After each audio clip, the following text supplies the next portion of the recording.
So Davey and I go way back because I grew up in Burlington, Vermont, and Davey grew up in St. Albans, Vermont, which is about 40 minutes away.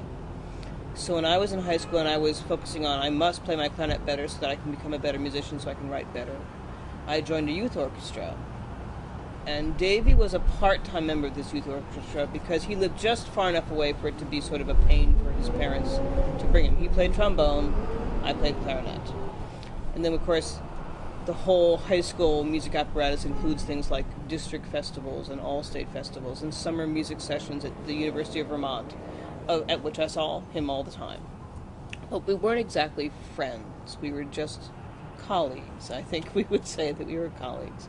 We both took composition lessons when we were in high school. He was a year older than I was, so he went off to a New England conservatory while I was still in high school. Then I went to Oberlin, and every once in a while there'd be this message at Christmas like, hi from Boston, or something like that. That was it.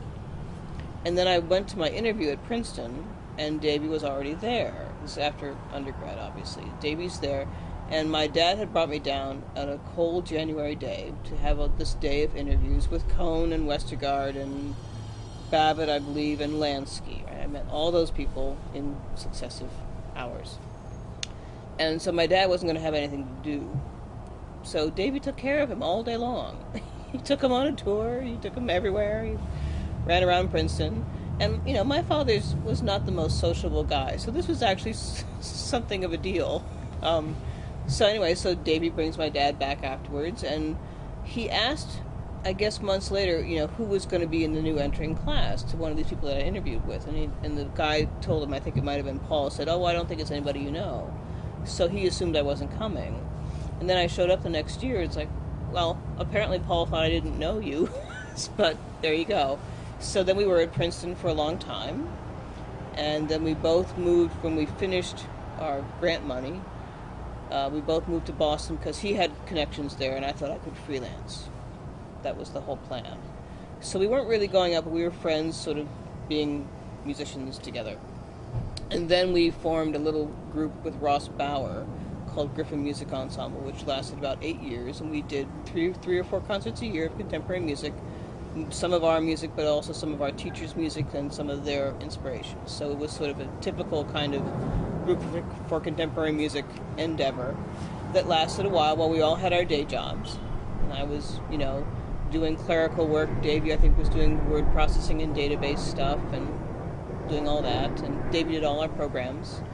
And after all that, we finally started getting our first teaching jobs, and that's when we started dating. When we were actually separated by 8 hours. Because I was teaching in Portland, Oregon, and he was teaching at Stanford. One thing that you both have in common, although your music is a lot different from each other, is you both have really great titles for pieces. So I'm wondering, does influence rub off in either direction? Do you listen to each other? Do you hide music from each other until it's done? How does that? It's easier to do because you have the two separate households. Right. But how forthcoming are either of you when you're working on pieces, and how amenable are you to being influenced by each other? Well, the title thing we actually do discuss a lot, and we actually, that's one of our topics on our walks is, what are you working on, what are you going to call it, and he'll take my suggestions, or I'll, whatever. So we go back and forth. There have been some that I have suggested that I thought were really great that he has not taken, and I think probably vice versa. He wanted me to call something Blinded by Sirens, and I said, no, I'm not going to do that. But that's a long time ago. The composing stuff, I think we talk to each other a fair bit about whether work is going well or not.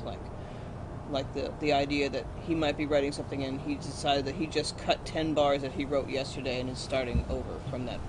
We talk about that kind of thing a fair bit. We don't talk about what the issues are in anything unless we think the other person's interested. And it's not always, if I'm working on the theatrical stuff with this opera, that's not something that Davey's really, that's not one of his things. So it goes back and forth, but he gets entranced by some of the things I do with electronics and video, even though he hasn't gone there yet. So I think that we go back and forth on, but in terms of influence, certainly we listen to each other's music when it's finished. We don't listen to it so much when it's in process. And that, I've listened to Davey's music a lot. One of the pieces on tonight's concert is a solo piano piece that I probably wouldn't have written had I not listened to a whole bunch of Davey's etudes. So interesting. And in terms of these titles, I jotted down a few of them that I really love. The primary tool is soup. Right. Yeah. Well, that actually is from a poem that's called that. So that was an attraction of the poem. And that poem was on the program tonight in a video piece for soprano and piano. And it really is about caring for other people. And the primary tool in her life was soup for this caring for other people. Sax and Spend. Yeah, that actually is a Davey title. He gave me that one. He gave me that one. It's Little Sax Concertino for sax and band, yeah. Crowded sourcing. Crowded sourcing was a joint effort. I was writing this piece for violin and little electronic tape part, and I was talking about sourcing and crowdsourcing and stuff. So that it also uses a very tiny sample of a Crowded House song in the electronic parts. So Davey put those together. Oh, so he titled that? Well, we were working on it. Some of these things are joint. Some of these things go on for several conversations. Here's one that is not at all a Davey-esque title, but is not a funny title, but a beautiful title.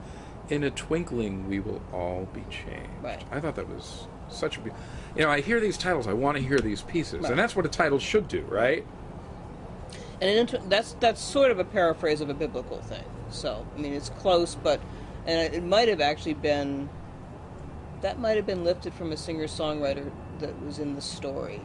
They had a band in Massachusetts. So there might have been an influence there that might be close to a song of hers.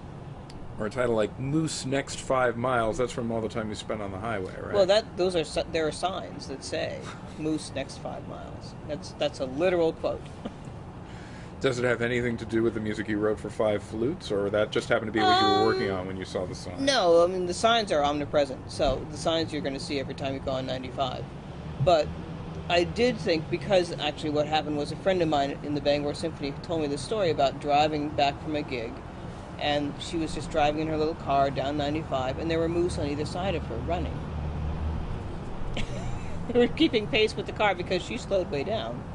And I just like the idea of the sort of this, bunch of things all moving roughly at the same rate, and that wound up being part of the five flute piece. So now, in terms of titles, they are an entry point in, or writing a piece with a text, especially one that you can hear when you hear the words, is an entry point in. Contemporary music is this sort of rarefied thing for the general public, but I think the kinds of things that you do, setting poetry, having these really interesting titles, writing pieces for chorus, that's a very community-oriented kind of thing, and you in your youth, doing stuff in a chorus.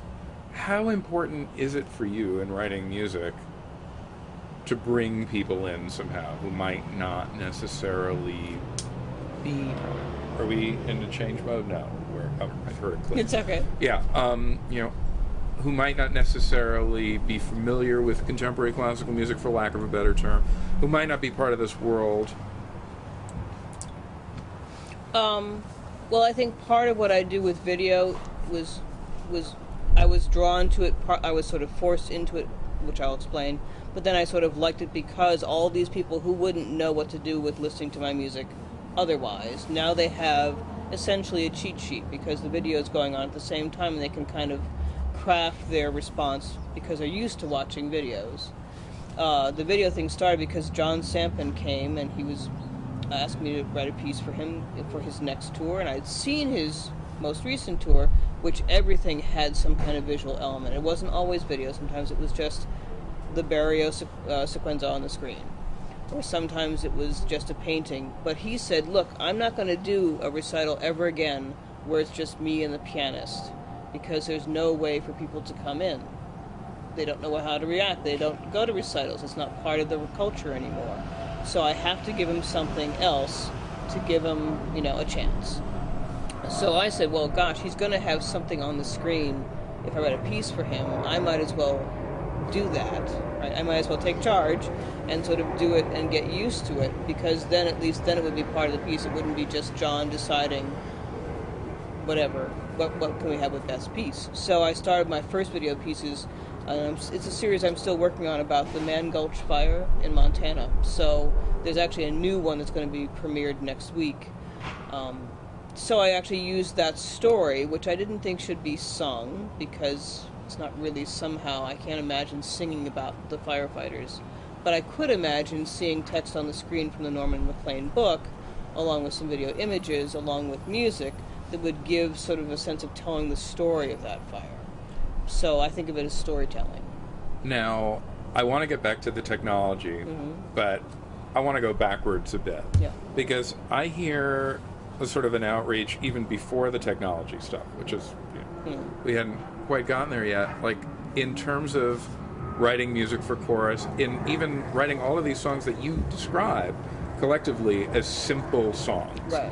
That the idea is that the accompaniments aren't Lisztian, you know. No, they are not. I could even play some of them, yes.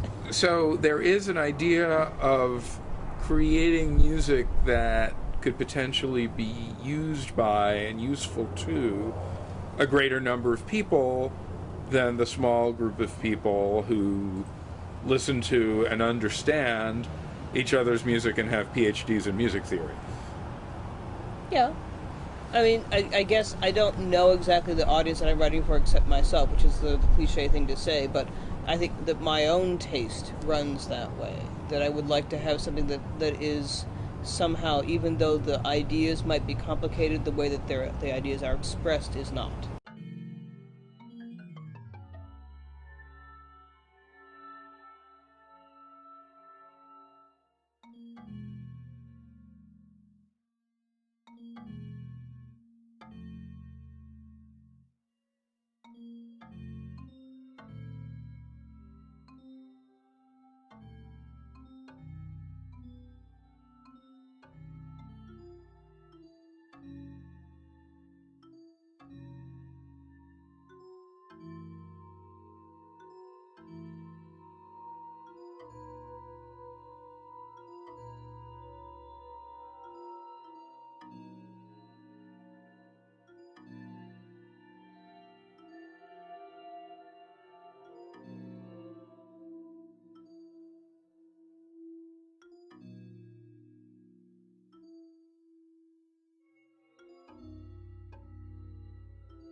When I see other people doing video with music, I often see that there's a video artist and a composer. And I understand that, the collaboration, and maybe the composer doesn't want to learn all the technology or vice versa.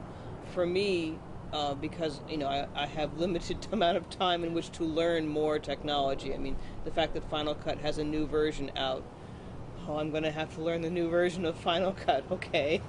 It's a little daunting, but I do think that it's bringing in other people, and I think it's bringing in other people who would, people that I would classify in my big category of, Facebook friends who aren't musicians, right, or relatives who aren't musicians. It's those people that sort of seem like they're very attracted to this because now they know what to do, because they're used to looking at some images with some music, that goes on, and sometimes the music is more what they listen to, sometimes they can look more on the screen. So I think from that point of view, yes. From my students' point of view, it's funny. From a music major point of view, they find it really confusing because they're used to they're coming from a high school where the choir sang, right, and that was it.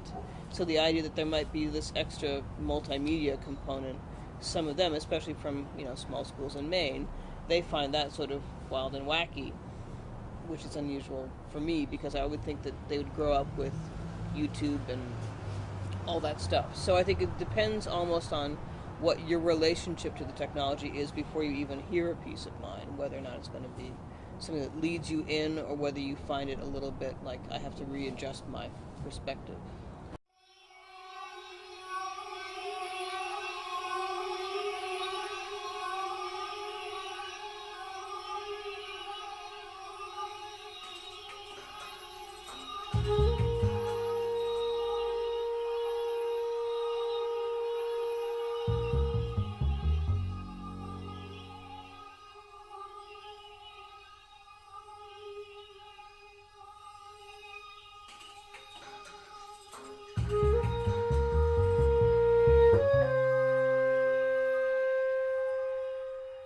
Now, the other part of technology that is really new, really in the last decade, is disseminating all of one's music through technology. I mean, okay, well, the cylinder was technology. The 78 RPM record was technology. But this idea of computers and the internet and connectivity, I mean, there's a single CD out there that's devoted to your music. And it's great that that's there. But you've written so much more music than that one CD. But luckily, because you have a very multimedia website, you've got a Vimeo page and a YouTube page, it's easy to hear other pieces of your music that way. So I guess where I wanted to go with this is I wanted to talk to you about how you feel, what is the best way for a composer to disseminate his or her music in the year 2012? Yeah, you got me. Because actually I think that the Vimeo thing and the YouTube thing is fine, and I put some pieces out there, but other pieces, for whatever reason, especially there's one piece that's a women's choir and video piece, just because I didn't get a good recording and and and what you see is just the video screen, you don't see the choir, right? So that you don't really see the performers. There's parts of having that page up there that I'm a little bit on the fence about because it, in a sense, demotes the performers. I don't have that many videos where you can see both the screen and the performance because it's just hard to record. So some of me is saying, well, this isn't quite it, but I don't know how else to disseminate that kind of stuff unless I made a commercial DVD, and even that seems like 2010 as opposed to 2012 to me. So I don't know, and I don't know if it's going to get easier for someone like me to have performance just videos up there and have it better quality. I don't even know what all the kinds of funding problems that would cause, but I don't have an answer. I think it's just changing a lot. And in terms of disseminating the actual music to musicians, I know that ACA, since Gina's got at the helm, and now that you're running the board, and there's like a whole move to having a lot of stuff online about the composers, having the music be available digitally.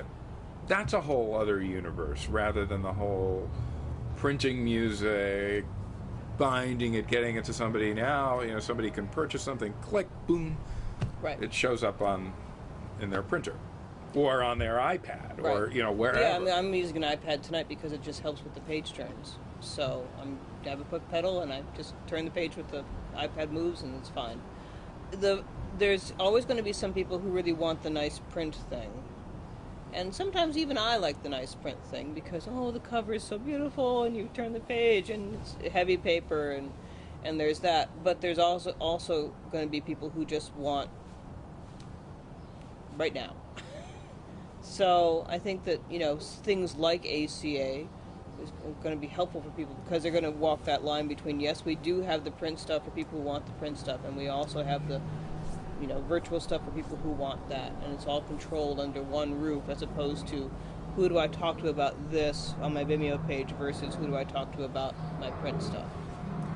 Well, a final area I wanted to talk to you about, since we're already there, is sort of advocating for other composers in addition to yourself, and you do this through many ways. Play the clarinet. You don't only play your music. you formed this ensemble at some point that we talked about just a tiny bit. And in terms of your playing the clarinet, when we were talking about you and Davy and how you may or may not influence each other, when he wrote a piece for clarinet and piano, you're the clarinetist on the recording. Right. The triple clarinet concerto Cerebris, you're one of the three clarinetists. Right.